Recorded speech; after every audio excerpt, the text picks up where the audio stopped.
तो स्टार्ट करते हैं मोल कंसेप्ट से। मोल कंसेप्ट को हम एकदम अच्छे से पढ़ेंगे, एकदम बेसिक से पढ़ेंगे, अच्छे से पढ़ते हैं। तो सबसे पहले जानते हैं कि मैटर क्या होता है। मैटर, इसको हम नॉर्मली कॉमन भाषा में सब्सटेंस भी बोल देते हैं। तो मैटर क्या होता है हमारा? Anything that has mass and occupy space. तो इसको क्या कह देते हैं हम? मैटर बोल देते हैं। ठीक है, साथ साथ नोट करते जाइए आप, जिससे आपका क्लियर होता जाए concept. Anything that has mass and occupies space, इसको क्या बोल देंगे हम? मैटर बोल देंगे। ठीक है, anything that has mass and occupy space. Example ले लें, दुनिया में जैसे ऑलमोस्ट जितनी भी चीज़ें हैं वो मैटर में आ जाएंगी। जैसे कि हमारी क्या हो गई? वाटर हो गया, कोई भी आयरन हो गया, ह्यूमन बॉडी हो गई, किसी का भी कोई भी सब्सटेंस है, कोई भी चीज़ है, किसी का भी मास तो हो गई ना। और मास होगा और वो इस यूनिवर्स में कुछ ना कुछ वॉल्यूम ऑक्यूपाई करेगी, तो उसको हम क्या बोल देते हैं? मैटर बोल देते हैं। तो water, iron, human, milk, soap, air, ये सब सब क्या है? हमारे मैटर। अच्छा, तो दुनिया में जितनी भी चीज़ें हैं उनको हम बेसिकली दो तरीके से क्लासिफाई कर सकते हैं, एक मैटर, एक एनर्जी। ठीक है, एनर्जी मैटर नहीं होती। क्यों? क्योंकि एनर्जी, जैसे कि एग्जांपल बात करें हम लाइट की, तो लाइट की बात करें तो लाइट क्या स्पेस ऑक्यूपाई करती है? हाँ बिल्कुल, स्पेस ऑक्यूपाई करती है। हमारे कमरे में लाइट है, क्या स्पेस ऑक्यूपाई कर रही है? कर रही है। लेकिन क्या लाइट का मास होता है? लाइट होती क्या है? फंडामेंटली क्या है लाइट? क्या है? फोटोन है। फोटोन क्या होते हैं? बेसिकली पैकेट ऑफ एनर्जी होती है। Packet of energy, bundle of energy होती है, क्वांटा ऑफ लाइट होती है एक तरीके से। ठीक है, तो फोटोन है। तो फोटोन जो होते हैं वो आगे चल के हम पढ़ेंगे, वो होते हैं मासलेस। ठीक है, तो फोटोन का मास नहीं होता, इस वजह से जो हमारी लाइट है वो मैटर में नहीं आएगी, क्योंकि उसका मास नहीं होता, हालांकि वो स्पेस ऑक्यूपाई करती है। तो नीचे में जितनी चीजें हैं मैटर और एनर्जी में क्लासिफाई करेंगे। ठीक है, अब आगे बढ़ते हैं। मैटर का हम क्लासिफिकेशन कर सकते हैं दो तरीके से। एक तो on the basis of their physical state, physical classification कहते हैं इसे। अच्छा, फिजिकल क्लासिफिकेशन में क्या आ सकता है आपका? अब तीन चीजें हमें पता है जो मेन चीजें हमारी होती हैं: सॉलिड, लिक्विड्स और गैसेस। और इन तीनों का ही डिटेल स्टडी हमारे सिलेबस में क्लास 11th में गैसियस स्टेट और 12th में सॉलिड स्टेट और लिक्विड सोल्यूशन हमें अच्छे से पढ़ना ही है। तो ये तीनों चैप्टर हमें बहुत अच्छे से करना ही है। इसके अलावा फिजिकल स्टेट में हम क्या, प्लाज्मा, बोस आइंस्टाइन कॉन्डेंसेट, ये सब भी हमें पता होती है। लेकिन हमें NEET, JEE Mains, JEE Advanced और इवन केवीपीवाई ओलंपियाड लेवल तक भी हमें खाली इन तीन स्टेट्स ऑफ मैटर से ही कंसर्न रहना है। ठीक है, अब दूसरा होता है chemical classification. This is on the basis of composition. Composition मतलब कि क्या, किस, मतलब उसमें कंपोजिशन क्या होता है, मतलब किस चीज से बना है, मतलब उसके अंदर क्या है, मतलब उसका बेसिस क्या है, उस किस चीज का बना है वो, दैट इज द कंपोजिशन। तो इस बेसिस पे दो चीज का, एक तो प्योर सब्सटेंस और एक मिक्सचर। ठीक है, पता है हमें प्योर सब्सटेंस और मिक्सचर। क्या मिक्सचर जरूर क्या होगा हमारा, उसमें कम से कम दो या उससे ज्यादा प्योर सब्सटेंस के मिलने से क्या बनेगा? एक मिक्सचर बनेगा। तो मिक्सचर में क्या होंगे? कम से कम दो या उससे ज्यादा प्योर सब्सटेंस। अब प्योर सब्सटेंस फिर फर्दर दो तरीके का, ये केमिकल क्लासिफिकेशन हमें इस चैप्टर में ध्यान रखना है, तो केमिकल क्लासिफिकेशन अच्छे से पढ़िए। ठीक है, तो केमिकल क्लासिफिकेशन हो गया क्या, प्योर सब्सटेंस और मिक्सचर। और फिर प्योर सब्सटेंस दो तरीके का हो सकता है, एक हो सकता है एलिमेंट और दूसरा हो सकता है कंपाउंड। ठीक है, एलिमेंट और कंपाउंड। अच्छा, ठीक है, ये बात हो गई। इसके बाद हमारा आता है मिक्सचर। अब मिक्सचर फिर से दो तरीके का हो सकता है, एक होमोजीनस मिक्सचर और एक हेटेरोजीनस मिक्सचर। ठीक है, होमोजीनस मिक्सचर का क्या मतलब होता है? जिसमें होमोजेनिसिटी मतलब यूनिफॉर्म मिक्सिंग हो। जैसे कि अगर मैं एक शुगर सिरप बना दूं, एक गिलास पानी में एक चम्मच चीनी डाल दूं, उससे अच्छे से घोल दूं, इस तरह से घोल दूं, एक टाइम के बाद क्या होगा कि चीनी दिखने बंद हो जाएंगे। अच्छा, चीनी दिखने बंद हो गए, क्या मतलब चीनी गायब हो गए? नहीं, चीनी गायब नहीं हुए, चीनी पानी में ही है, लेकिन चीनी के पार्टिकल दिख नहीं रहे हैं। तो एक यूनिफॉर्म मिक्सिंग हो गई है। अच्छा, यूनिफॉर्म मिक्सिंग को और कैसे समझ सकते हैं? अगर हम उस शुगर सिरप का हम सिप लेना चालू करेंगे, पीना चालू करेंगे, तो हमें हर सिप में सेम लेवल ऑफ स्वीटनेस मिलेगी। तो इससे हम बता सकते हैं कि यूनिफॉर्म मिक्सिंग है। तो यूनिफॉर्मिटी किसी में है, इवनली स्वीट है क्योंकि वो तो यूनिफॉर्म मिक्सिंग है, तो इस वजह से हम क्या कह सकते हैं, वो सॉल्यूशन कैसा है, होमोजेनस है। इसका एग्जांपल हम लिख सकते हैं शुगर सिरप। ठीक है, इसके अलावा और क्या होमोजेनस हो सकता है, एयर। एयर हमें पता है एयर क्या है, मिक्सचर ऑफ गैसेस। ठीक है, एयर में कौन सी गैसेस होती है, mainly nitrogen, oxygen. JEE NEET level पे हमें नाइट्रोजन और ऑक्सीजन का ही कंपोजिशन मानते हैं एयर। ठीक है, लेकिन इसमें आर्गन भी होती है थोड़ी बहुत, और मेनली तो ये तीनों ही होती हैं, और थोड़ा बहुत और पूछो तो थोड़ी बहुत रेस्ट अदर गैसेस होती हैं, वो CO2 VO2 होती है। ठीक है, आर्गन लगभग 1% होती है। ठीक है, अच्छा, तो जो हमारी एयर है, जो हम ब्रीथ कर रहे हैं air, it is a mixture of gas, तो मिक्सचर है। अब होमोजेनस की हेट्रोजीनस, फिर से वही, यूनिफॉर्मिटी की नॉन यूनिफॉर्मिटी। हम हर हम कमरे में किसी भी जगह पे सांस लें तो हमें सेम टाइप की एयर आएगी। हम ऐसे डिफरेंशिएट नहीं कर पाएंगे कि अच्छा अब तो नाइट्रोजन आई, अब ऑक्सीजन आई, इस वाली में आर्गन ज्यादा है, इधर कमरे के इस कोने में जाओ तो आर्गन ज्यादा आ रही है। ऐसे डिफरेंशिएट थोड़ी कर पाते हैं, नहीं। एयर किस में आई, होमोजेनस मिक्सचर में आई। ठीक है, इसके अलावा हेट्रोजीनस की अगर बात करें तो इसका एग्जांपल ले ले, सैंड इन वाटर। मिट्टी को अगर आप पानी में घोलो, कितना ही चला लो क्या घुलेगी, क्या सैंड पार्टिकल कभी भी दिखना बंद होंगे, नहीं होंगे। तो कैसी मिक्सिंग है, नॉन यूनिफॉर्म मिक्सिंग है।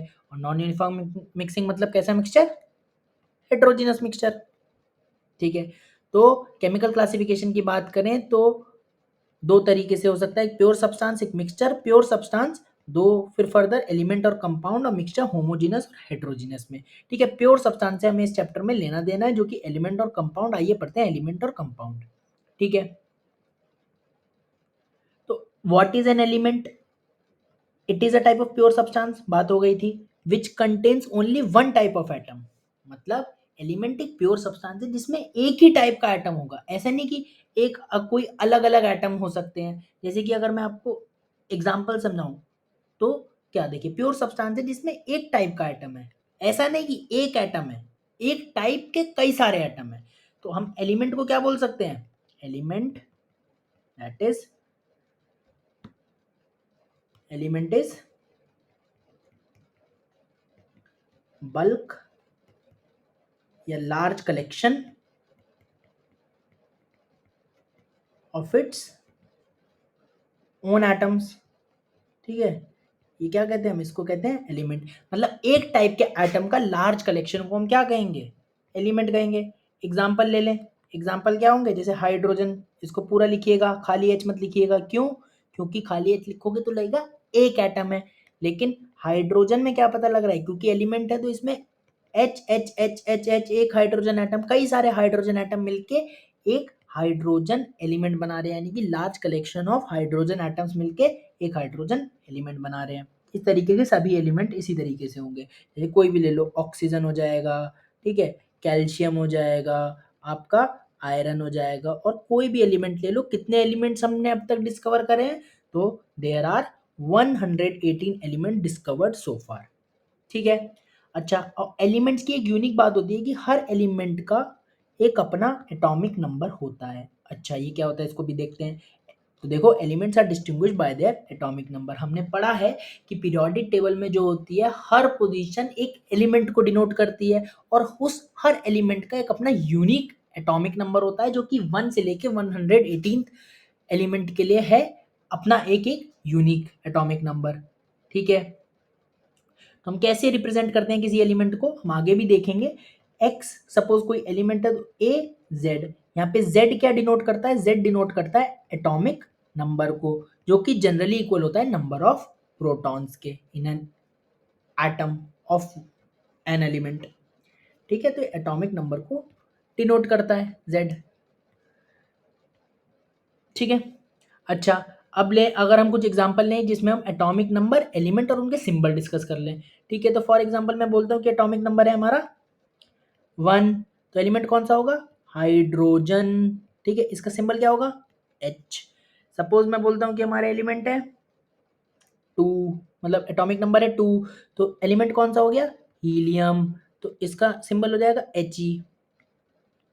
ठीक है, इसके बाद सपोज मैं लेता हूँ 26, तो एलिमेंट कौन सा हो गया, आयरन, तो सिंबल क्या है इसका, Fe। ठीक है, इस तरीके से हम और भी कर सकते हैं, एक्सेट्रा एक्सेट्रा। ठीक है। अब क्या कह रहा है अगला पॉइंट, एटॉमिक नंबर क्या होता है, एटॉमिक नंबर Z होता है, is actually equal to the number of protons in one atom of the element. ये बता रहा है कि एटॉमिक नंबर किसके बराबर होता है, is actually equal to number of proton in one atom of element. इसको ठीक से लिख लेते हैं, is actually equal to number of protons in one atom of element. तो हमारा एटॉमिक नंबर किसके बराबर होता है, नंबर ऑफ प्रोटॉन्स के बराबर होता है, but not necessarily number of electron के। ठीक है, इसको हम कैसे समझ सकते हैं, सपोज कोई हमारा एक एलिमेंट है एक्स ए जेड, सपोज आयरन मान लेते हैं, चलो एक एग्जांपल ले लेते हैं आयरन। तो आयरन का क्या है, जेड होता है 26, ए मान लेते हैं कि उसका है 56। ठीक है, तो जेड क्या है 26 है, तो 26 ही क्या हुए, नंबर ऑफ प्रोटॉन हो गए। और क्योंकि ये न्यूट्रल एलिमेंट है, न्यूट्रल स्टेट है आयरन की, तो इसी यही हो गए नंबर ऑफ इलेक्ट्रॉन। तो न्यूट्रल कंडीशन में 26 ही प्रोटॉन होंगे और 26 ही इलेक्ट्रॉन होंगे। ठीक है, अब मान लो ये Fe2+ बन गया, तो इसका एटॉमिक नंबर तो क्या होगा, यानी कि 2 इलेक्ट्रॉन का लॉस करा इसने, क्या बन गया, Fe2+ बन गया। ऐसे ही बनता है Fe2+, प्रोटॉन का गेन नहीं होता है, जब Fe2+ बना मतलब 2 इलेक्ट्रॉन का लॉस हो गया। ठीक है, तो अब भी इसका Z क्या है, यानी कि एटॉमिक नंबर क्या होगा 26, तो नंबर ऑफ प्रोटॉन अभी भी 26 है, लेकिन नंबर ऑफ इलेक्ट्रॉन अब कितने हो गए, 2 कम हो गए, पहले 26 थे अब 2 कम हो गए, तो Fe2+ में कितने हो गए 24 हो गए। ठीक है, क्या ये बात समझ आ गई, मतलब atomic number number of proton के बराबर होगा और वो नंबर ऑफ इलेक्ट्रॉन के बराबर होगा in neutral state of an atom of element. But अगर 4 स्पीशीज है तो उस एटॉमिक नंबर सिर्फ और सिर्फ नंबर ऑफ प्रोटॉन के ही बराबर होगा, नंबर ऑफ इलेक्ट्रॉन के बराबर नहीं होगा। ठीक है, अब ये देखो, ये बहुत इंपॉर्टेंट बात है कि नेचर में जितने भी एलिमेंट्स पाए जाते हैं, मोस्ट ऑफ द एलिमेंट्स सारे एटॉमिक फॉर्म में पाए जाते हैं, बट देयर फ्यू एलिमेंट, कुछ एलिमेंट ऐसे हैं जो मॉलिक्यूलर फॉर्म में पाए जाते हैं। बहुत इंपॉर्टेंट बात है। ठीक है, मॉलिक्यूल क्या होता है, बेसिकली केमिकल कॉम्बिनेशन है ऑफ एटम का, जो मिलके क्या बना लेते हैं, मॉलिक्यूल बना लेते हैं। मतलब एटम कंबाइन करके, केमिकली कंबाइन करके क्या बना लेते हैं, मॉलिक्यूल बना लेते हैं। और ज्यादातर एलिमेंट नेचर में किस में फॉर्म में पाए जाते हैं, एटॉमिक में, बट कुछ पाए जाते हैं मॉलिक्यूलर फॉर्म में। इंपॉर्टेंट। अब कौन कौन से एलिमेंट है जो मॉलिक्यूलर फॉर्म में पाए जाते हैं वो देख लेते हैं। ठीक है, तो लिखो हाइड्रोजन, इसका की कौन सी नेचुरल फॉर्म है, H2। लिखो ऑक्सीजन, कौन सी नेचुरल फॉर्म है, O2। ठीक है, नॉट O3। ठीक है, नॉट O3, ओजोन नहीं, O3 ओजोन होता है, O2 फॉर्म में पाए जाते हैं। ठीक है, इसके अलावा होता है नाइट्रोजन, नाइट्रोजन पाया जाता है N2 फॉर्म में। ठीक है, इसके अलावा होते हैं हेलोजन्स, हेलोजन्स पाए जाते हैं, ये भी मॉलिक्यूलर फॉर्म में F2Cl2 Br2 I2 पढ़े हैं सबने, फ्लोरीन, क्लोरीन, ब्रोमीन, आयोडीन। इसके नीचे वाले रेडियो एक्टिव होते हैं तो उनकी बात नहीं करेंगे।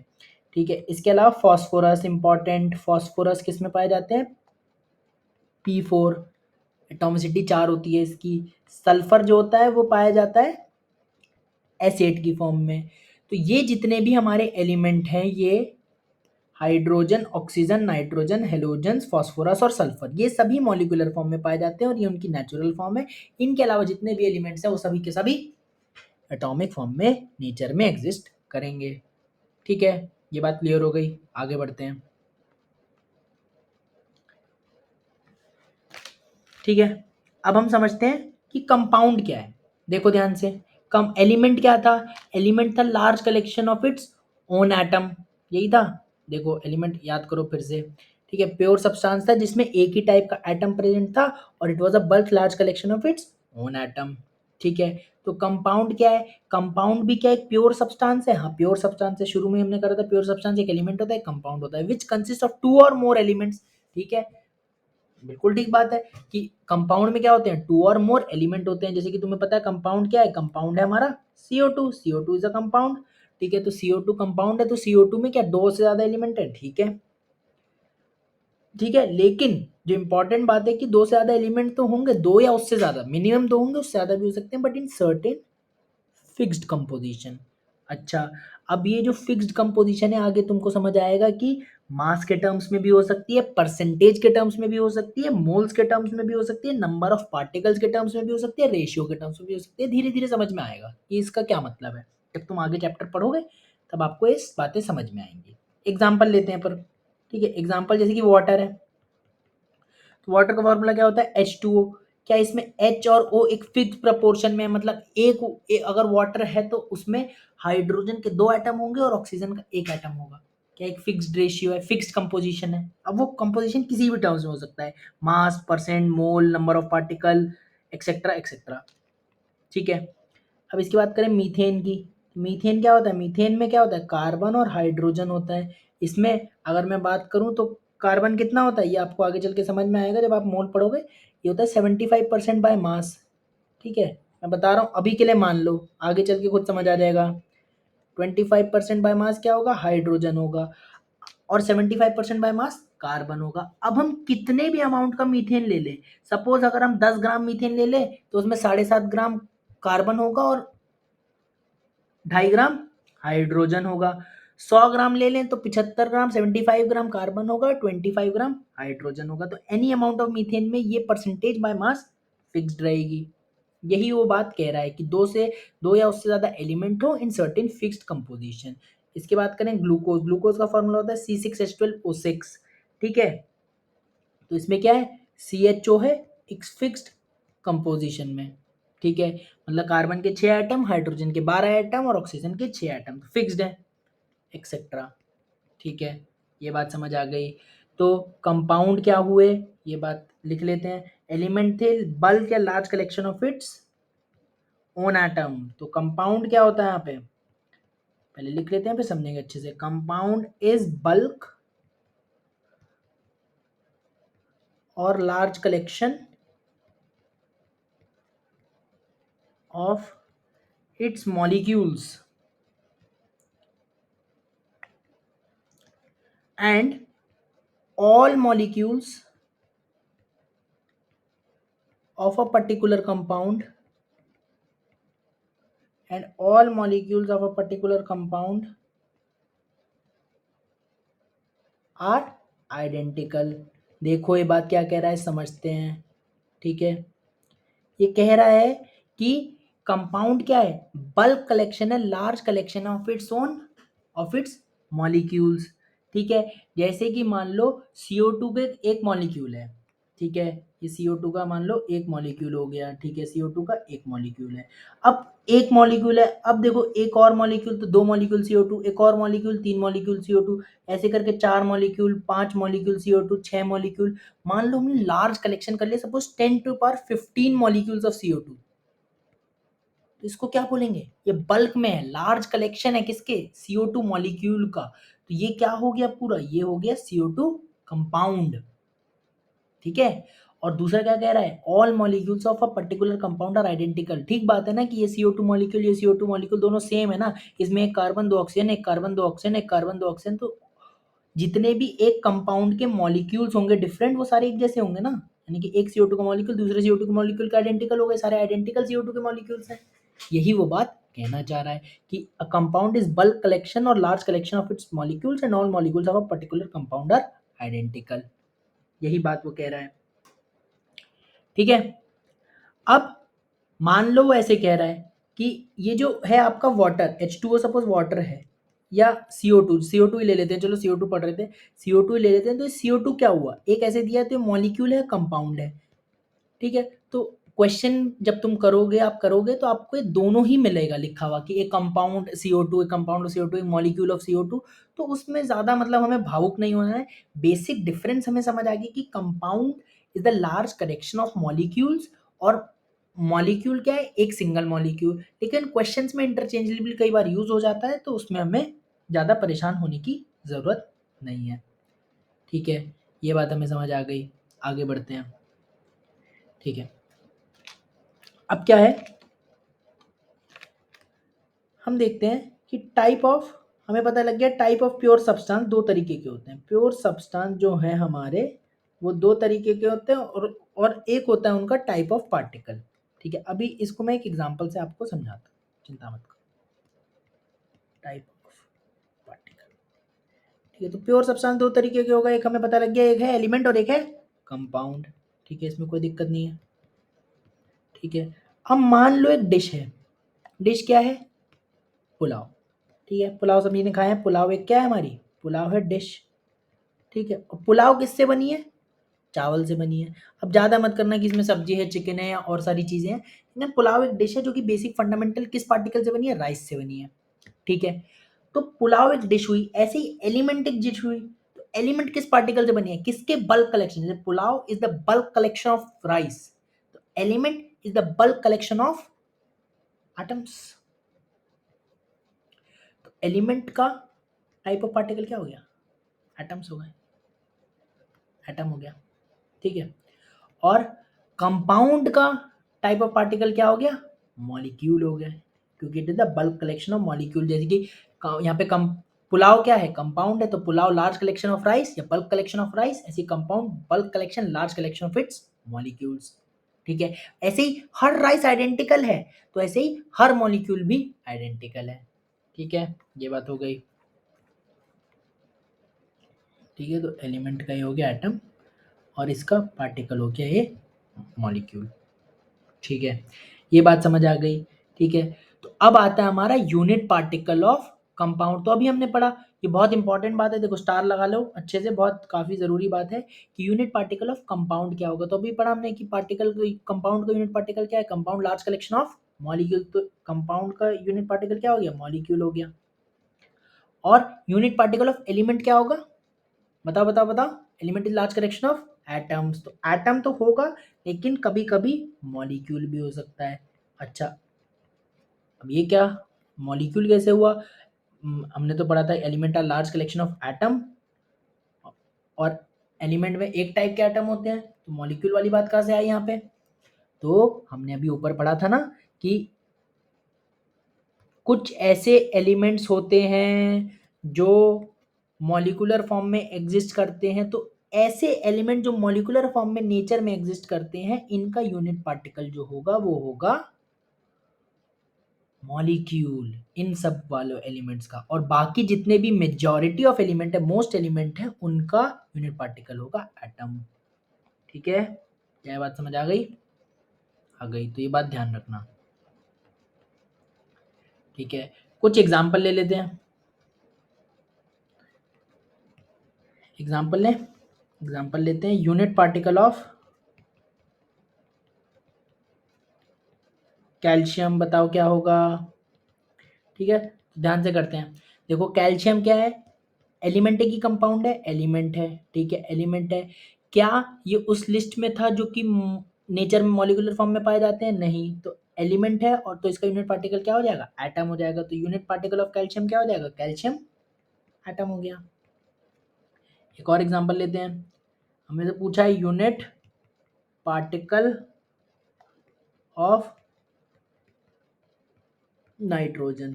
ठीक है, तो नाइट्रोजन का यूनिट पार्टिकल क्या होगा, नाइट्रोजन क्या है, एलिमेंट है, लेकिन किस फॉर्म में एग्जिस्ट करता है, मॉलिक्यूलर फॉर्म में, लिस्ट में था उसमें, तो मॉलिक्यूलर फॉर्म में एग्जिस्ट करता है, तो इसका क्या हो जाएगा, नाइट्रोजन मॉलिक्यूल हो जाएगा इसका, क्या, यूनिट पार्टिकल।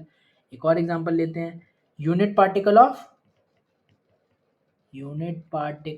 Of ammonia. अब अमोनिया क्या है, अमोनिया इज अ कंपाउंड, और कंपाउंड का यूनिट पार्टिकल तो हमें सोचना ही नहीं है, यूनिट पार्टिकल उसका मॉलिक्यूल ही होगा, तो NH3 molecule will be the unit particle, no need to worry about that. ठीक है, एक और एग्जांपल लेते हैं। ठीक है, यूनिट पार्टिकल ऑफ, ठीक है, ऑक्सीजन, तो ऑक्सीजन क्या है, एक एलिमेंट है, लेकिन किस फॉर्म में एग्जिस्ट करता है, मॉलिक्यूलर फॉर्म में, तो मॉलिक्यूलर फॉर्म में तो क्या हो गया इसका, O2 मॉलिक्यूल हो गया इसका यूनिट पार्टिकल। ठीक है, एक और लेते हैं। ठीक है, इसका यूनिट पार्टिकल क्या होगा, यूनिट पार्टिकल किसका पूछा हमसे, यूनिट पार्टिकल ऑफ ओजोन।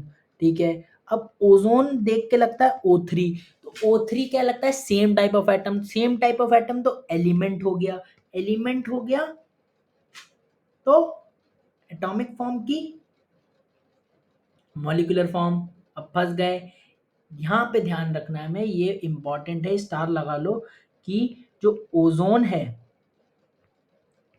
भले ही उसमें उसमें देखो, उसमें भले ही ऐसा लग रहा हो कि वो तीनों ऑक्सीजन एक जैसे हैं, लेकिन ये तीनों ऑक्सीजन एक जैसे नहीं होते। प्रैक्टिकली देखें हम, इनऑर्गेनिक में हमें समझ में आएगा अच्छे से कि जो ओजोन के तीनों ओ है ना, ये तीनों ओ सेम नहीं है, मतलब दिख रहे हैं सेम लेकिन है नहीं। तो ozone is not, O3 is not element, ये कोई एलिमेंट नहीं है, इट इज मॉलिक्यूल। तो O3 क्या होगा, तो इसका मतलब O3 क्या है, एक कंपाउंड हो गया एक तरीके से, क्योंकि सेम टाइप ऑफ एटम नहीं हुए ना, सेम टाइप ऑफ एटम नहीं हुए, तो सेम टाइप ऑफ एटम नहीं हो तो ओजोन क्या हो गया, कंपाउंड हो गया, और कंपाउंड हो गया तो कंपाउंड का यूनिट पार्टिकल तो मॉलिक्यूल ही होता है, तो O3 मॉलिक्यूल। ठीक है, ऑक्सीजन का तो पता लग गया, ऑक्सीजन का क्या था, ऑक्सीजन एलिमेंट है, एलिमेंट जो है मॉलिक्यूलर फॉर्म में, तो इसका unit particle oxygen molecule. Ozone O3 है, O3 लग रहा है सेम टाइप ऑफ एटम है, लेकिन ये सेम टाइप ऑफ एटम होते नहीं है इनऑर्गेनिक में, क्लियर हो जाएगा, लग रहे हैं पर है नहीं, तो इसलिए ओजोन क्या है, कंपाउंड है, कंपाउंड है तो मॉलिक्यूल हो गया इसका यूनिट पार्टिकल। ठीक है, इस क्वेश्चन को करो फटाफट, which of the following is an element. ठीक है, करो फटाफट। ठीक है, तो क्या सारे ऑप्शन देखते हैं। पहला ऑप्शन क्या है, ऑक्सीजन गैस, तो ऑक्सीजन गैस क्या है, इसको लिखते हैं, ये क्या हो जाएगा O2। ठीक है, अब क्या है, ऑक्सीजन क्या है, ये O2 है, O2 क्या होता है, एलिमेंट होता है, एलिमेंट ही तो है, क्योंकि इसमें क्या है, सेम टाइप ऑफ एटम है, एक ही टाइप का एटम है, एक ही टाइप का तो एटम है। अब बाकी देखो, बाकी देखो तो आपको इसका में क्या है, कार्बन डाइऑक्साइड है, कार्बन डाइऑक्साइड है, इसमें देखो तो नाइट्रोजन डाइऑक्साइड है, NO2 गैस है, थर्ड वाले में देखो तो SO2 है, सल्फर डाइऑक्साइड गैस है। यानी कि बाकी जितने भी ऑप्शन है उसमें क्या एक से ज्यादा टाइप के एटम है, यानी कि जैसे CO2 में दो टाइप के एटम है, SO2 में भी दो टाइप के एटम है, NO2 में भी दो टाइप के एटम है, तो ये सारे के सारे क्या हो जाएंगे, एलिमेंट नहीं, कंपाउंड। एलिमेंट कौन सा है, एलिमेंट है ऑक्सीजन, क्योंकि इसमें सिंगल टाइप ऑफ एटम है। क्लियर, ये क्वेश्चन करो, which of the following is a compound, बहुत आसान है। ठीक है, तो पहला ऑप्शन क्या कह रहा है, stainless steel, stainless steel alloy होता है। ठीक है, ब्रॉन्ज, क्या ब्रॉन्ज है, ब्रॉन्ज भी एक अलॉय होता है। अच्छा, अलॉय क्या है, अलॉय अगर नहीं पता तो अलॉय आप यहाँ नीचे लिख सकते हो, अलॉय होता है मिक्सचर ऑफ टू और मोर मेटल्स, इसको हम क्या कहते हैं, एलॉय कहते हैं। तो मिक्सचर है, तो हमें क्या बताना है, कंपाउंड बताना है। अब हमें याद करो, प्योर सब्सटेंस दो तरीके के होते थे, एक एलिमेंट और कंपाउंड, और दूसरा दूसरा वाले क्या होते थे, प्योर सब मतलब केमिकल क्लासिफिकेशन में एक प्योर सब्सटेंस होता था, एक मिक्सचर होता था। तो ये तो प्योर सब्सटेंस है ही नहीं, compound is a pure substance, जबकि एलॉय क्या हो गए, मिक्सचर हो गए, तो ए और बी तो कभी भी नहीं आंसर हो सकता। ठीक है, ग्रेफाइट देखें, ग्रेफाइट तो क्या होता है, ग्रेफाइट तो सिर्फ हमारा कार्बन होता है, और कार्बन क्या है, कार्बन है एलिमेंट है, सिंगल टाइप ऑफ एटम है। ठीक है, सिंगल टाइप ऑफ एटम है, तो ये भी कंपाउंड नहीं हो सकता, क्योंकि कंपाउंड में एटलीस्ट टू या उससे ज्यादा एटम होने चाहिए। यूरिया, यूरिया का हमें फॉर्मूला पता है, सिंपल हमें पता है क्या होता है, NH2CO NH2। ठीक है, ये NH2CO NH2 ये होता है यूरिया। क्या इसमें एक से ज़्यादा टाइप के एटम है। ठीक है, फिक्स कंपोजिशन में पता है हमें, ये कंपाउंड है, इसमें कोई डाउट ही नहीं है, डी आंसर हो गया। ठीक है, मल्टीपल एलिमेंट्स हो गए, फिक्स्ड कंपोजिशन में हो गए, तो ये कंपाउंड है। ठीक है, आंसर हो गया डी, यूरिया। ठीक है, तो अभी तक हमने बात करी कि हमारे प्योर सब्सटेंस होते हैं, प्योर सब्सटेंस एलिमेंट हो सकता है, कंपाउंड हो सकता है, यूनिट पार्टिकल कंपाउंड का हमेशा मॉलिक्यूल होगा, और यूनिट पार्टिकल एलिमेंट का एटम भी हो सकता है, मॉलिक्यूल भी हो सकता है। जनरली एटम होगा, मॉलिक्यूल किन केसेस में होगा, hydrogen, oxygen, nitrogen, halogen, phosphorus और सल्फर के केस में। क्लियर, अब आगे बढ़ते हैं, अब बात करते हैं मोल क्या है। ठीक है, तो मोल की बात करने से पहले हम देखते हैं कि देखो मोल जैसे कि हम एक बात करते हैं कि हम जैसे कि सब्जी ला रहे हैं, तो सब्जी किस में मेजर करेंगे, सब्जी हम मेजर करेंगे मास, मास के टर्म्स में, केजी के टर्म्स में, 2 किलो सब्जी, 3 किलो सब्जी। ठीक है, पाव भर सब्जी, तो मास के टर्म्स में मेजर करेंगे। और अगर हम दूध लेने जा रहे हैं तो किस में मेजर करेंगे, लीटर के टर्म्स में। हम इंडियंस ऐसे बोल देते हैं 2 किलो दूध, 2 किलो 3 किलो दूध, लेकिन होता है लीटर के टर्म्स में, या पानी होता है तो लीटर के टर्म्स में, 1 लीटर पानी, 2 लीटर दूध, 3 लीटर पानी, इस टाइप से। ठीक है। तो मास के लिए हमारे पास क्या है, केजी और इस टाइप की है, वॉल्यूम के लिए हमारे पास लीटर के लिए है। तो मोल भी क्या है, mole is also an entity to measure the amount of a pure substance. एक प्योर सब्सटेंस के अमाउंट को मेजर करने का ही एक हम कह सकते हैं एक जरिया है। जैसे कि केजी है या इस टाइप की चीजें हैं, केजी है, लीटर है, इसी टाइप से अमाउंट को मेजर करने का एक और मेथड है, एक और टूल है जिसे हम मोल कहते हैं। ठीक है। तो अब हमारे पास मोल क्या हो गया, mole it is use to measure the amount of a pure substance. ठीक है। अमाउंट जैसे कि हम मास में मेजर कर सकते हैं, वॉल्यूम मेजर कर सकते हैं, तो वही it is use to measure the amount of a pure substance. Amount measure करने का एक तरीका है। अच्छा, अब जैसे कि कोई भी चीज है, जैसे कि 1 kg है, तो 1 kg भी एक डिफाइन है ना, क्योंकि रेफरेंस लेना पड़ेगा ना कि 1 kg क्या, 1 kg कितना होता है। अब कोई बोले इतना मास 1 kg, कितना मास, देखो सर सबसे पहले लिया होगा तो कुछ एक फिक्स करा गया होगा ना, एक रेफरेंस लिया होगा। तो ऐसे ही बोलते हैं कि प्लेटिनियम इरिडियम का एक सिलेंडर है, प्लेटिनियम इरिडियम का एक सिलेंडर है, और उसका जितना मास है उसको फिक्स कर दिया, इसको रेफरेंस ले लिया, इसके इस सिलेंडर के मास को रेफरेंस ले लिया, और इसको बोल दिया 1 kg, इसको हमने बोल दिया, डेजिग्नेट कर दिया इस सिलेंडर को, इसका जितना मास वो हो गया 1 kg। अब इसके बेसिस पे सबको हमने अलग अलग मास में डिफाइन करा। ठीक है। तो 1 kg इस तरीके से डिफाइन है। तो इस तरीके से हमें कुछ डिफाइन करना पड़ेगा एक मोल को भी। अच्छा, अब इसमें हम पूछ नहीं सकते कि इसी को क्यों 1 kg डिफाइन करा, इसी प्लेटिनियम इरिडियम सिलेंडर के इतने मास को क्यों 1 kg करा। वो एक कन्वेंशन के तौर पे ले लिया। ऐसे ही मोल को भी हमने कन्वेंशन के तौर पे क्या लिया है कि एक मोल ऑफ सब्सटेंस में इतने यूनिट पार्टिकल होंगे जितने नंबर ऑफ एटम होंगे 12 ग्राम कार्बन 12 में। ठीक है।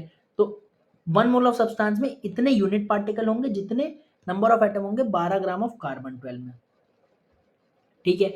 और एक्सपेरिमेंटली देखा गया कि 12 ग्राम ऑफ जो कार्बन 12 है उसमें कितने एटम होते हैं, 6.022 इंटू 10⁻23 कार्बन एटम। इसको हमने इस नंबर को 6.022 इंटू 10⁻23 को Na भी लिख देते हैं, इसको बोलते हैं एवोगैड्रो नंबर।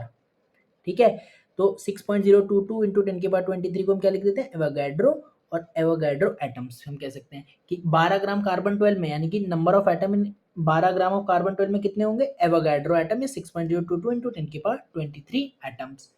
तो 1 मोल ऑफ सब्सटेंस में कितने यूनिट पार्टिकल होंगे, एवोगैड्रो यूनिट पार्टिकल होंगे, क्योंकि 12 कितने कह रहे हैं, जितने 12 ग्राम एटम, 12 ग्राम कार्बन 12 में एटम होंगे, और वो कितने एवोगैड्रो है, या 6.02 इंटू 10⁻23। तो अब हम सीधा लिख सकते हैं, जो कि हमारे न्यूमेरिकल्स में काम आएगा। तो थ्योरेटिकल चीजें हमारे बोर्ड्स वगैरह या क्लास 11th का एग्जामिनेशन है, या फिर हमारा नीट और जेई में थ्योरेटिकल क्वेश्चन है, तो उसमें काम आएगा। तो हम कह सकते हैं 1 मोल ऑफ प्योर सब्सटेंस। ठीक है। ये काम आएगा हमारे न्यूमेरिकल्स में। इसमें कितने पार्टिकल हैं, 6.022 इंटू 10⁻23 यूनिट पार्टिकल्स। ठीक है। ये बहुत जरूरी है, यहाँ पे यूनिट पार्टिकल आएगा, इतने यूनिट पार्टिकल हैं, मॉलिक्यूल्स एटम्स नहीं, यूनिट पार्टिकल लिखना। ठीक है। अच्छा, और इसी को क्या मैं लिख सकता हूँ, Na। अच्छा, अब ये क्या होता है ना, 6.022 Na यूनिट पार्टिकल तो हमने लिख लिया। अब ये जो है ना, ये कई बार हमें अलग अलग जगह अलग अलग दिया होता है। मैं बताता हूँ कैसे। ठीक है, पहले तो ये है, इसको मार्क करो, और ये इंपॉर्टेंट है। ठीक है। अब ये 6.022 की जगह ना कई बार 6 लेना होता है, कई बार 6.02 लेना होता है, कई बार 6.023 लेना होता है। ये आपको कैसे पता चलेगा इसको क्या लेना है, ये पता चलेगा on the basis of data given in the question. कई बार क्वेश्चन में बता देगा कि क्या लेना है, और कई बार आपको क्वेश्चन में कैलकुलेशन इजी करने के लिए खुद ब खुद उसके हिसाब से लेना पड़ेगा, और वो जैसे जैसे प्रैक्टिस करोगे आपको आएगा। लेकिन एक लेना है तो 6.022 इंटू 10⁻23 ले लेना। ठीक है। तो 1 मोल ऑफ सब्सटेंस में इतने Na यूनिट पार्टिकल होंगे, और यूनिट पार्टिकल हमें निकालने आते हैं। ठीक है। एग्जांपल करते हैं कुछ अच्छे से, जिससे हमें यूनिट पार्टिकल निकालने अच्छे से आए। ठीक है। एग्जांपल, अगर मैं बोलूं 1 मोल हीलियम, तो हीलियम क्या है, इसमें कितने यूनिट, इसमें कितने Na यूनिट पार्टिकल होंगे, इसका यूनिट पार्टिकल क्या होगा। हीलियम क्या है, एलिमेंट है, एलिमेंट है जो कि एटॉमिक फॉर्म में एग्जिस्ट करता है, नोबल गैस है He एटॉमिक फॉर्म में एग्जिस्ट करेगा, उस टेबल में भी नहीं था उसमें। तो Na क्या होंगे, Na यूनिट पार्टिकल मतलब Na इस केस में एटम्स होंगे किसके, हीलियम के। ठीक है, अगले एग्जांपल लें, अगर हम लें 1 मोल ऑफ 1 मोल लें आयरन। आयरन क्या है, एक एलिमेंट है जो कि एटॉमिक फॉर्म Fe में एग्जिस्ट करेगा। तो इसके क्या होंगे, Na यूनिट पार्टिकल क्या होंगे, Na एटम्स, एटम किसके, आयरन के, Fe के। ठीक है, इजी। एक और, अब हमने लिया 1 मोल नाइट्रोजन। नाइट्रोजन क्या है, एलिमेंट की कंपाउंड एलिमेंट है। क्या मॉलिक्यूलर फॉर्म में एग्जिस्ट करता है कि एटॉमिक फॉर्म में एग्जिस्ट करता है, मॉलिक्यूलर फॉर्म में एग्जिस्ट करता है, टेबल में आ रहा था। तो Na कितना होगा, एवोगाड्रो के बराबर होगा, एवोगाड्रो एटम की मॉलिक्यूल, नाइट्रोजन का यूनिट पार्टिकल है मॉलिक्यूल, तो Na मॉलिक्यूल्स ऑफ N2, क्योंकि मॉलिक्यूल किसके लिए डिफाइन है, N के लिए कि N2 के लिए, N2, तो मॉलिक्यूल्स ऑफ N2 नेचर में इसी फॉर्म में एग्जिस्ट करता है ना, तो N2 आएगा। ठीक है, अब सिंपल, हमें एक चीज करनी है कि हमें पता है कि एक मॉलिक्यूल ऑफ N2 में, अगर हम बात करें एक मॉलिक्यूल ऑफ N2, तो इसमें कितने एटम हैं, कितने नाइट्रोजन एटम है, या कितने एटम है, दो नाइट्रोजन एटम है एक मॉलिक्यूल में, एक मॉलिक्यूल ऑफ N2 में दो नाइट्रोजन एटम है या दो एटम है टोटल। ठीक है, तो Na मॉलिक्यूल में कितने एटम होंगे, एक में दो हैं, तो Na में कितने, 2 Na एटम होंगे, सिंपल। ठीक है, तो यूनिटरी मेथड से आपको ये चीज़ सॉल्व कर सकते हो। ठीक है, ऐसे ही और एग्जांपल लेते हैं, क्लियर होगा और। ठीक है, 1 मोल ओजोन। ठीक है, 1 मोल ओजोन, ओजोन में कितने मॉलिक्यूल होंगे या एटम होंगे, Na यूनिट पार्टिकल होते हैं। ओजोन क्या है, ओजोन इज अ, ओजोन में एक टाइप के एटम लगते हैं, एक टाइप के एटम लगते हैं O3, लेकिन होते नहीं है, तो ओजोन इज अ कंपाउंड। अब क्योंकि कंपाउंड है तो Na क्या, इसका यूनिट पार्टिकल क्या होगा, मॉलिक्यूल, तो Na मॉलिक्यूल्स ऑफ O3 होगा, होगा। अच्छा, अब इससे क्या हम डिराइव कर सकते हैं कि अगर एक मॉलिक्यूल ऑफ O3, एक मॉलिक्यूल है ओजोन का, तो उसमें कितने एटम है ऑक्सीजन के, 3 एटम है। तो Na में कितने होंगे, 3 Na होंगे, एक में 3 है, एक मॉलिक्यूल में 3 एटम, तो Na में 3 Na। कोई दिक्कत वाली बात इसमें मुझे तो लगता नहीं है। ठीक है, और देखो क्लियर होगा। और एक और एग्जांपल लो, 1 मोल वाटर। 1 मोल वाटर, तो वाटर इज एलिमेंट की कंपाउंड, कंपाउंड है तो यूनिट पार्टिकल क्या होगा, मॉलिक्यूल, तो Na मॉलिक्यूल्स ऑफ वाटर होंगे।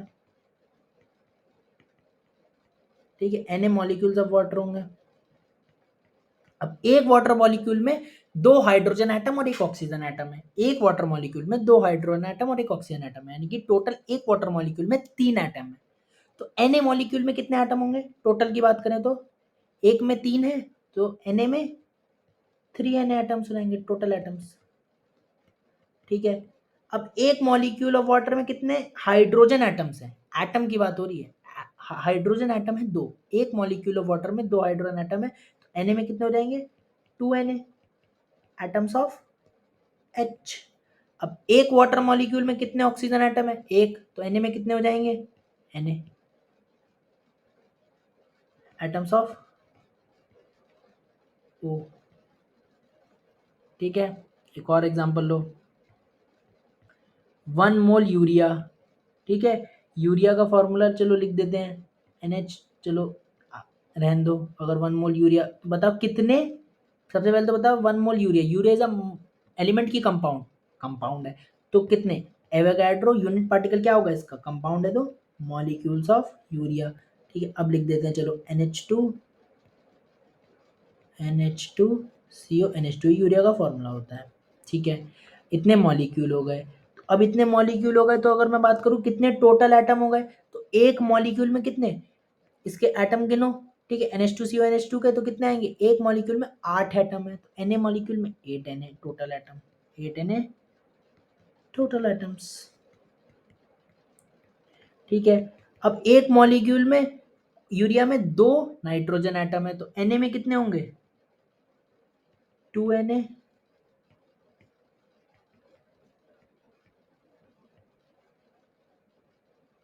2 Na एटम्स होंगे किसके, नाइट्रोजन के। नाइट्रोजन पूरा लिखना N, क्योंकि एटम है ना तो N आएगा, मॉलिक्यूल होता तो N2 आता, ये ध्यान रखना। ठीक है। और अगर ऑक्सीजन, अगर मैं पूछूं हाइड्रोजन के, तो हाइड्रोजन के कितने हो जाएंगे, एक मॉलिक्यूल में 4 हाइड्रोजन है तो Na में 4 Na एटम्स ऑफ हाइड्रोजन। ठीक है। अगर मैं पूछूं कार्बन के, तो एक मॉलिक्यूल में एक कार्बन है तो Na मॉलिक्यूल में एक Na, या फिर सिर्फ आप Na भी लिख सकते हो, Na atoms of carbon. Oxygen भी एक मॉलिक्यूल में एक है तो Na मॉलिक्यूल में Na एटम्स हो जाएंगे किसके, ऑक्सीजन के। ये हो गया। ठीक है। अब इसी तरीके से प्योर सब्सटेंस के लिए क्या डिफाइन है, प्योर सब्सटेंस के लिए डिफाइन है आपका मोल्स। तो मोल्स कितना हो गया, number of unit particle upon Avogadro. हो गया, कैसे हुआ। ठीक है। चलो अब ये वाला समझो कि अगर देखो, अगर अगर आपके 1 मोल यूरिया में कितने हैं, एवोगैड्रो मॉलिक्यूल हैं, तो 2 मोल यूरिया में कितने होंगे, 2 एवोगैड्रो होंगे।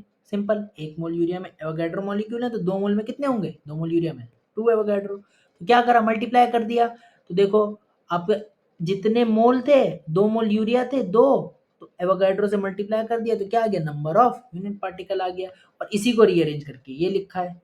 तो मोल्स क्या होते हैं, number of unit particle upon Avogadro, और नंबर ऑफ यूनिट पार्टिकल क्या होते हैं, moles into Avogadro. Unit particle element compound के लिए अलग अलग निकाल सकते हैं, कंपाउंड के लिए हमेशा मॉलिक्यूल, एलिमेंट के लिए एटम भी हो सकता है, मॉलिक्यूल भी हो सकता है। मॉलिक्यूल किन के लिए होगा, जिनके लिए जो नेचर में मॉलिक्यूलर फॉर्म में पाए जाएंगे। ठीक है। एक बात है कि अगर आपको मोल्स से कहीं भी जाना है, मतलब मोल्स आपके पास गिवन है, उससे आपको कहीं भी जाना है, तो आप क्या करोगे, मल्टीप्लाई करोगे एवोगैड्रो से, आगे भी काम आएगा। और मोल्स निकालने हैं तो डिवाइड वाला आएगा, ध्यान रखना। मोल्स आपको पता है, मोल्स से कहीं भी जाना है, यहाँ पे मोल्स में नंबर पे जाना है तो आप मल्टीप्लाई करोगे, और मोल्स निकालने हैं तो डिवाइड करोगे। ये आगे भी काम आएगा, आगे जो और भी फॉर्मूले पढ़ेंगे तो उसमें काम आएगा। अच्छा, अब इस चैप्टर में जो भी कैलकुलेशंस हैं, जो भी कैलकुलेशंस है वो सारी किस पे बेस्ड है, यूनिटरी मेथड पे बेस्ड है। किस पे बेस्ड है, यूनिटरी मेथड पे बेस्ड है। यूनिटरी मेथड पे बेस्ड है, यानी कि आपको सिंपल, एक चॉकलेट 10 रुपए की तो 5 चॉकलेट कितने रुपए की, इस टाइप वाले सवाल हैं। और या फिर आपको परसेंटेज या फिर फ्रैक्शन वाली चीजें आपको इस चैप्टर में मिलेंगी। ठीक है। तो क्वेश्चन प्रैक्टिस करते हैं। ठीक है। तो निकालो, करो solve. From 1 mole of iron if 12.04 into 10 के बाद 22 atoms are remove, then remaining number of moles will be. करो सॉल्व। Class illustration. ठीक है। क्लास इलस्ट्रेशन कैसे नोट करना है, सबसे पहले आप जगह छोड़ दो कि कितनी लाइन में आएगा, और उसके बाद जब मैं एक्सप्लेन कर रहा हूँ तब आप ये उतार लेना। तो इस तरीके से आपको ये करना है क्लास इलस्ट्रेशन। ठीक है, फटाफट। ठीक है। तो ठीक है, देखते हैं। आयरन क्या है, आयरन है इज अ एलिमेंट, एलिमेंट है जो कि एटॉमिक फॉर्म में एग्जिस्ट करता है, तो इसको यूनिट पार्टिकल क्या होगा, एटम होगा। ठीक है। अब हमें निकालना है कि अगर हम बात करें फाइनल मोल की, तो होगा इनिशियल माइनस रिमूव्ड, जितने मोल इनिशियल थे उसमें जितने निकल गए वो बच्चे फाइनल, रिमेनिंग मोल। तो इनिशियल मोल्स कितने थे, 1, 1 में से निकाला था, कितने निकाले थे, इतने एटम, 12.02 इंटू 10, 12.04 इंटू 10 की पावर 22 एटम। आयरन का यूनिट पार्टिकल एटम ही होता है। ठीक है। अब हमें मोल्स अगर निकालने हैं, मैंने बताया था मोल्स अगर निकालने हैं तो क्या फॉर्मूला था, देखो याद करो, number of unit particle upon Avogadro. और आयरन क्या है, आयरन इज एन एलिमेंट जो एटॉमिक फॉर्म में एग्जिस्ट करता है, तो इसका यूनिट पार्टिकल क्या हो गया, एटम। तो क्या यहाँ आ जाएगा यूनिट पार्टिकल की जगह number of atom upon Avogadro, और नंबर ऑफ एटम क्या हमें दिए हैं, दी है 12.04 इंटू 10 की पावर 22। अब एवोगैड्रो कितना था, 6.02, 2 इंटू 10 की पावर 23। अब यहाँ पे क्या लेंगे, देखो सोचो, 6.02 लेंगे ना इंटू 10 की पावर 23। क्यों लेंगे, क्योंकि 6.02 टू ज़ा 2 टाइम्स ये कट जाएगा, इस वजह से हम ये लेंगे। ठीक है। अब इसको सॉल्व करेंगे तो कितना आ गया, 1 माइनस 0.2 आ जाएगा, तो ये आंसर आ जाएगा हमारा 0.8 मोल। 0.8 मोल हमारा आंसर आ जाएगा, बी ऑप्शन। तो इनिशियल जितने थे उसमें से रिमेनिंग मोल माइनस कर दिए, रिमेनिंग के लिए हमारे पास नंबर ऑफ एटम थे, तो नंबर ऑफ एटम इस आयरन का यूनिट पार्टिकल एटम हो गए तो number of atom upon Avogadro करके एवोगाड्रो की वैल्यू रख ली 6.02, जिससे आसानी से कट जाए और फिर हमारा उससे हमने मोल्स निकाल लिए और सब्ट्रैक्ट करके आंसर आ गया। ठीक है, अगला question, which of the following contains maximum number of atoms, करिए।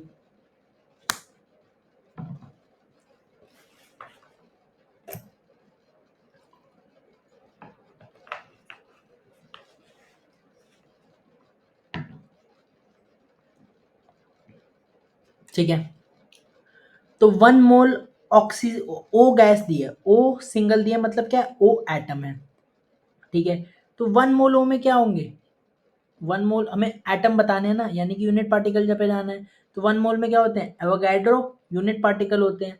अब ये ओ दिया है तो ओ क्या है, ये दिया है ना, तो ओ दे एटम है कि मॉलिक्यूल है, एटम है, तो इसका यूनिट पार्टिकल क्या होगा, एटम होगा। सिंपल है ना। वो हम तब देखते हैं कि एलिमेंट है कि कंपाउंड है, जब हमें ऐसे दिया ऑक्सीजन, तब देखेंगे कि एलिमेंट है, मॉलिक्यूलर फॉर्म में एग्जिस्ट करता है, तो इसका एवोगाड्रो मॉलिक्यूल होगा। लेकिन यहाँ पे तो ओ दिया है ना जो कि एटम है, तो इसका यूनिट पार्टिकल क्या होगा, एटम ही होगा। तो एवोगाड्रो एटम्स ऑफ ओ।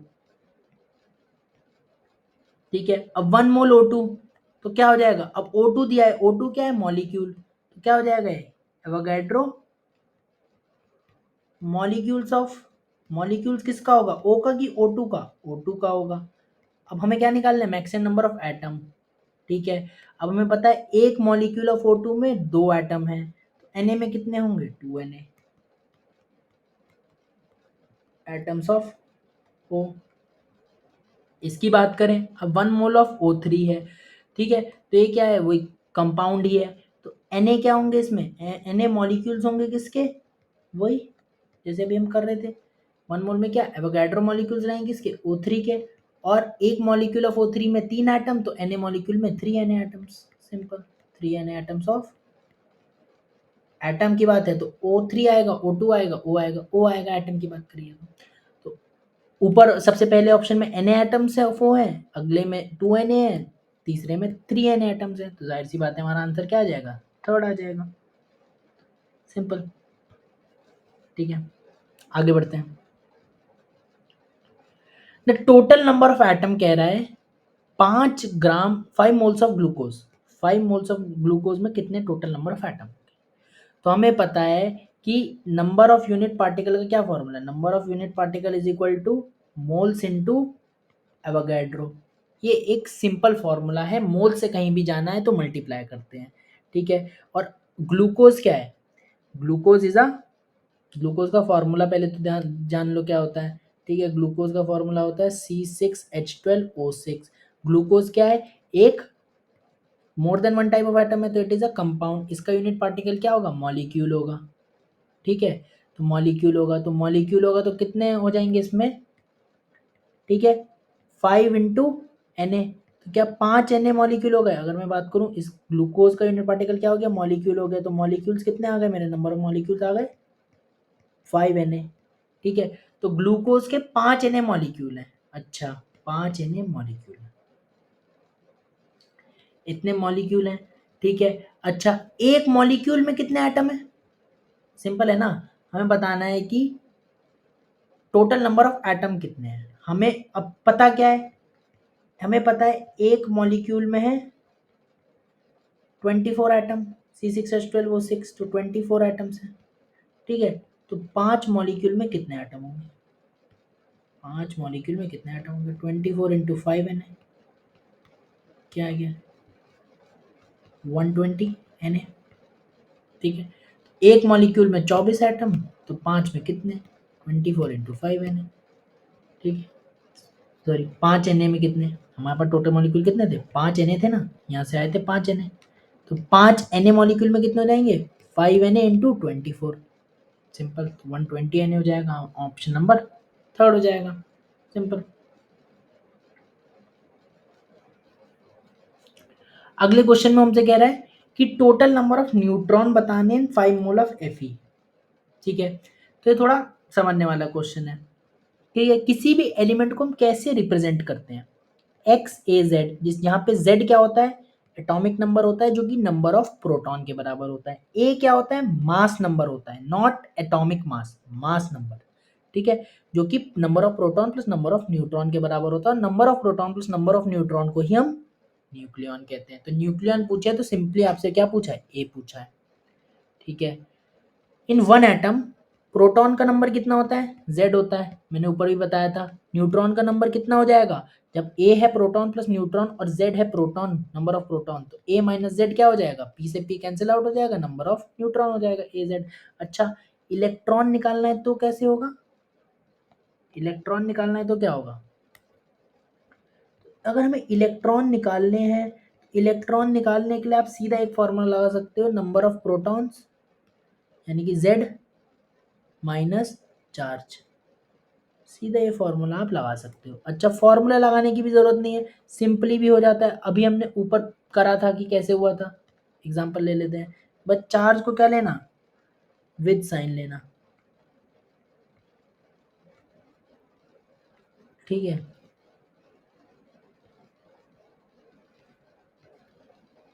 ठीक है, फॉर एनी पार्टिकल है,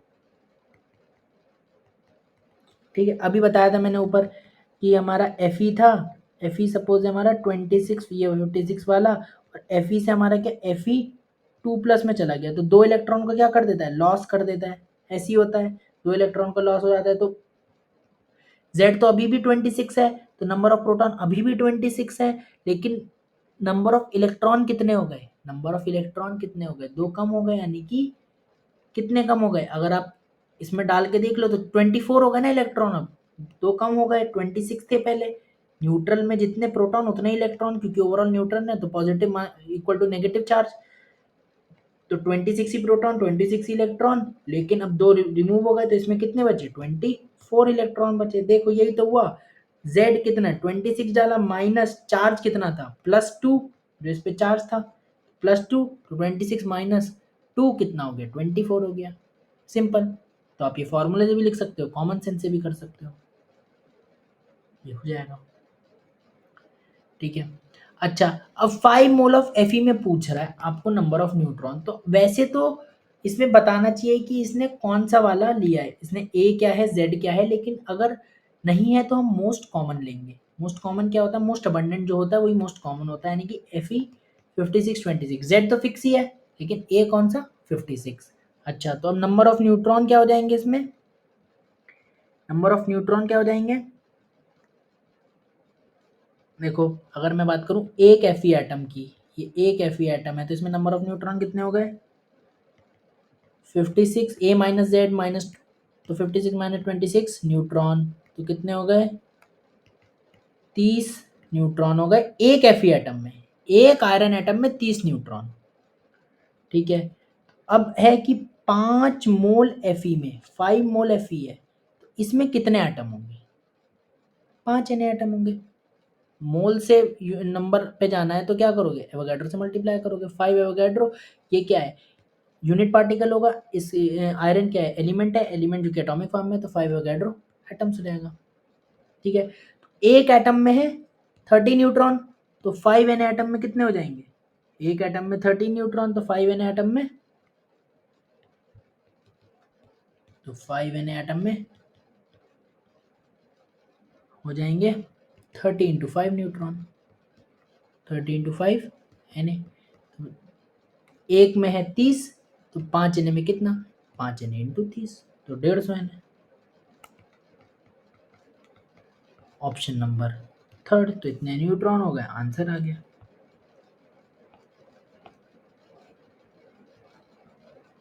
ठीक है। अब नोट करके एक बात लिखो, इंपॉर्टेंट है, बहुत इंपॉर्टेंट है। अगर कभी भी ग्राम ऐसे लिखा हो, ग्राम एटम, ठीक है, ग्राम एटम, तो इसका मतलब क्या होता है? ग्राम देखते ही हमें ना एकदम मास वाली फीलिंग आती है, लेकिन ग्राम और एटम के बीच में हाइफन है या कुछ नहीं है, तो इसका मतलब है मोल्स की बात करी गई, यानी कि मोल्स, यानी कि मोल्स ऑफ किसके? एटम के, एटम्स के मोल्स, ठीक है। और ग्राम और इसके ग्राम और मॉलिक्यूल के बीच में खाली हाइफन है या कुछ नहीं है, ऑफ वगैरह, तो क्या होगा? ये भी मोल्स हैं, किसके? मॉलिक्यूल्स के, अगर ऐसी आयन में भी ग्राम और इसके बीच में कुछ नहीं है, हाइफन है सिर्फ, तो ये क्या होंगे, मोल्स ऑफ आयन्स होंगे। ठीक है, तो यानी कि मास नहीं है। अच्छा, इसको ग्राम को हम ऐसे जी एटम भी लिख सकते हैं, जीएम एटम भी लिख सकते हैं, मतलब ग्राम को लिखने के कई तरीके हैं ना। तो जो ग्राम है, ठीक है, कई बार कंफ्यूज हो जाते हैं बच्चे, तो ग्राम को हम क्या लिख सकते हैं, ग्राम लिख सकते हैं, जी लिख सकते हैं, और करके लिखता हूँ, और जी लिख सकते हैं, और जीएम लिख सकते हैं, इस तरीके से। तो जी एटम लिखा होगा कई बार, जी मॉलिक्यूल, जी आयन, तो वो सब एक ही बात है, मोल्स की बात कर रहा है। लेकिन अगर कहीं लिखा है, ध्यान दो, अब अगर इनके बीच में कुछ आ गया, ग्राम ऑफ, ऑफ आ गया इनके बीच में, ग्राम ऑफ एटम्स, तो ये अब मोल्स को नहीं डिनोट कर रहा है, this is denoting mass only. अगर कुछ नहीं है, हाइफन या कुछ नहीं, तो मतलब मोल्स है। अगर ऑफ वगैरह आ गया तो वो मास है। ठीक है, नोट करो, काफी इंपॉर्टेंट। आगे बढ़ते हैं। ठीक है, calculate total number of neutron in 10 gram atom sample of deuterium. ठीक है, तो 10 ग्राम एटम क्या होता है, 10 ग्राम एटम मतलब क्या दिया है, मतलब ग्राम एटम का क्या मतलब दिया है, 10 मोल दिया है, मास नहीं है, 10 मोल है। ठीक है, मतलब इसका मतलब ये नहीं है नॉट इक्वल टू 10 ग्राम, इसका मतलब है 10 मोल ऑफ किसका, ड्यूटेरियम का, डी का। और ड्यूटेरियम हमें पता है कि it is a isotope of hydrogen. Hydrogen के 3 आइसोटोप होते हैं, 1H1, 2H1 और 3H1। ठीक है, इसको कहते हैं प्रोटियम 1H1 को, 2H1 को कहते हैं ड्यूटेरियम, और इसको कहते हैं ट्रिटियम। ठीक है, ठीक से लिख दूं, 1H1, 2H1 और 3H1। ठीक है, क्या हो गया, प्रोटियम, ठीक है, ड्यूटेरियम, और ये हो गया ट्रिटियम। ट्रिटियम सिंथेटिक होता है, रेडियो एक्टिव होता है, बीटा नेगेटिव पार्टिकल को एमिट करता है। नीट 2022 का क्वेश्चन था। ठीक है, अब जो ड्यूटेरियम है, तो ड्यूटेरियम में हमें हमें ड्यूटेरियम चाहिए था, तो ड्यूटेरियम देखो, ये रहा ड्यूटेरियम। तो ड्यूटेरियम में नंबर ऑफ न्यूट्रॉन एक एटम में, अगर हम बात करें इसके एक एटम में कितने न्यूट्रॉन होंगे, ए माइनस जेड, ए क्या है 2, जेड क्या है 1, इतने न्यूट्रॉन होंगे। एक एटम में एक ही न्यूट्रॉन है, सिंपल। एक एटम में एक न्यूट्रॉन है, तो हमें निकालना है टोटल नंबर ऑफ न्यूट्रॉन। लेकिन हमें पता है क्या है, 10 मोल है, किसका, डी का। तो कितने वो हो गए एटम, 10 एवोगैड्रो क्या होंगे, यूनिट पार्टिकल। अब ये तो डी है, डी क्या होता है, एटम होता है, तो इसका यूनिट पार्टिकल भी क्या होगा, एटम होगा, तो 10 एन एटम होगा, 10 एन एटम्स। एक एटम में एक न्यूट्रॉन, तो 10 एटम में कितने न्यूट्रॉन, तो सिंपल आ जाएगा, देयरफॉर 10 एन एटम्स में 10 एन न्यूट्रॉन्स। ठीक है, कोई दिक्कत नहीं, आगे बढ़ते हैं। ठीक है, हमसे पूछा है calculate total number of atom, हमें टोटल नंबर ऑफ एटम बताने किसमें, 2.5 gram molecule sample of CH3COH। ठीक है, यानी कि क्या है, ग्राम और मॉलिक्यूल के बीच में ऑफ वगैरह है नहीं, तो क्या कह रहा है, ये क्या है, 2.5 मोल की बात कर रहा है, 2 पॉइंट, ये बात कर रहा है कि हमारे पास है 2.5 मोल ऑफ CH3COH, इसकी बात कर रहा है। ठीक है, तो अब इसमें कितने मॉलिक्यूल होंगे बताओ, क्या 2 पॉइंट, क्या एक 2 पॉइंट, क्या CH3COH क्या है, एक कंपाउंड है, कंपाउंड का यूनिट पार्टिकल मॉलिक्यूल हो गया, तो 2.5 मोल में क्या, 2.5 एवोगैड्रो यूनिट पार्टिकल, और यूनिट पार्टिकल क्या है, क्योंकि कंपाउंड है एसिटिक एसिड, क्या है 2.5 एवोगैड्रो मॉलिक्यूल्स हो गए। ठीक है, अब एक मॉलिक्यूल ऑफ CH3COH में कितने एटम, लिख लो, कोई दिक्कत नहीं है, फटाफट। एक मॉलिक्यूल में CH3COH के 8 एटम्स, तो 2.5 Na मॉलिक्यूल्स में कितने 8 इंटू 2.5 Na एटम्स, जो कि आ गया हमारा 20 Na एटम्स। ठीक है, ठीक है। अब बात करते हैं हम एटॉमिक मास की। तो व्हाट इज एटॉमिक मास? शाब्दिक अर्थ से समझें एटॉमिक मास तो समझ आता है it is the mass of one atom. समझ आता है कि ये होगा मास ऑफ वन एटम का। ठीक है, तो मास ऑफ वन एटम था। लेकिन अगर हम बात करें एटम्स के बारे में, सपोज कोई भी एटम है, हाइड्रोजन एटम हो सकता है, कार्बन एटम हो सकता है, ऑक्सीजन एटम हो सकता है, हीलियम एटम हो सकता है, आयरन एटम हो सकता है, कोई भी एटम हो सकता है। लेकिन एटम क्या बहुत बड़े बड़े पार्टिकल की बहुत छोटे छोटे पार्टिकल? तो बहुत छोटे छोटे पार्टिकल। तो एटॉमिक मास क्या मतलब, एक समझ आएगी, it's the mass of one atom. ठीक है, अगर मैं बात करूँ कि कितना होता है, हाइड्रोजन के एक एटम का मास होता है 1.66 इंटू 10⁻24 ग्राम, यानी कि बहुत छोटा। यानी कि अगर मैं बात करूं एक एटम का जो मास होगा it would be very very small. ठीक है, तो अगर हमें इन सब का एटॉमिक मास याद करना हो इस फॉर्म में तो बहुत ही कॉम्प्लिकेटेड है, टीडियस कम्बरसम प्रोसीजर है, याद करना मुश्किल है। तो कुछ ऐसा मतलब हमने एटॉमिक मास ना लेके रिलेटिव एटॉमिक मास लेना चालू करा। रिलेटिव क्यों लिया? रिलेटिव इसलिए लिया जिससे एक तो एटॉमिक मास हमारा इंटीजर आ जाए, एक तो एटॉमिक मास हमारा इंटीजर आ जाए, और दूसरा जो एटॉमिक मास आ जाए वो मास नंबर के आसपास आ जाए। मास नंबर क्या था? ए। ठीक है, तो ये जो ए था ये मास नंबर था, इसके आसपास आ जाए हमारा एटॉमिक मास, हमने ये कोशिश करी। ठीक है, तो मास नंबर क्या था? Number of proton plus neutron, याद है? और जेड क्या था? नंबर ऑफ एटॉमिक नंबर था, नंबर ऑफ प्रोटॉन। तो हमने कुछ ऐसी कोशिश करी कि हमने रिलेटिव एटॉमिक मास लिया जिससे जो हमारा एटॉमिक मास था, यानी कि रिलेटिव एटॉमिक मास लिया जिससे जो हमारा जो एटॉमिक मास कैलकुलेट होके आए वो इंटीजर आए और मास नंबर ए के आसपास आए।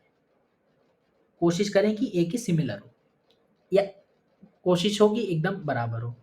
तो उसके लिए हमने बहुत सारे एक्सपेरिमेंट करे कि हम क्या करें क्या करें क्या करें जिससे हमारा रिलेटिव किसके रिस्पेक्ट में ले, जिससे हमारा एटॉमिक मास जो है रिलेटिव एटॉमिक मास जो इंटीजर आए और मास नंबर के आसपास आए या मास नंबर के बराबर आए।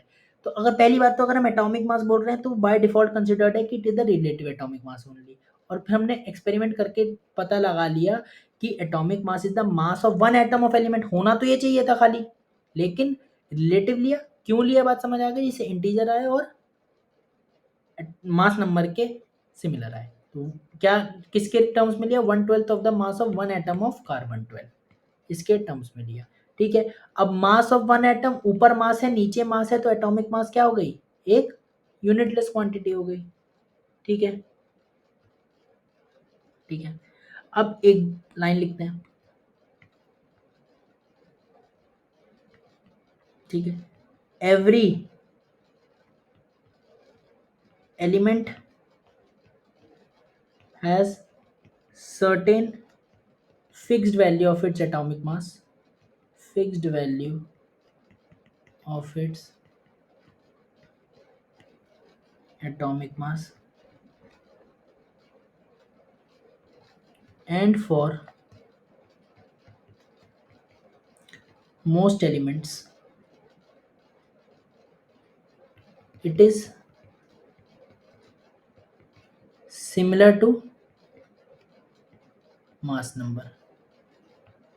ठीक है, तो कह रहा है कि हर एलिमेंट का एक फिक्स्ड वैल्यू होगी एटॉमिक मास की, होती भी है, पता भी है हमें, और मोस्ट एलिमेंट के लिए मास नंबर के आसपास होगी, इसीलिए तो रिलेटिव लिया है। लेकिन एटॉमिक मास बोले चाहे रिलेटिव एटॉमिक मास बोले, हमें रिलेटिव ही मानना है कि वो रिलेटिव ही है। ठीक है, सिमिलर हो मास नंबर के तो पता ही है, और उसकी एक सर्टेन फिक्स्ड वैल्यू होगी एटॉमिक मास की हर एलिमेंट का, और हमें इन कुछ कॉमन एलिमेंट की याद करनी है। जैसे हाइड्रोजन का कितना होता है? ठीक है, 1.008 होता है, लेकिन हमें क्या याद करना है? 1। अब इसकी कोई यूनिट नहीं है, atomic mass is unitless quantity, याद है ना? ऊपर मास था नीचे मास था, तो it is a unitless quantity. तो एटॉमिक मास हाइड्रोजन का कितना हो गया? 1। हीलियम का 4 होता है, लिथियम का 7 होता है, कार्बन का 12 होता है, नाइट्रोजन का 14 होता है, ऑक्सीजन का 16 होता है।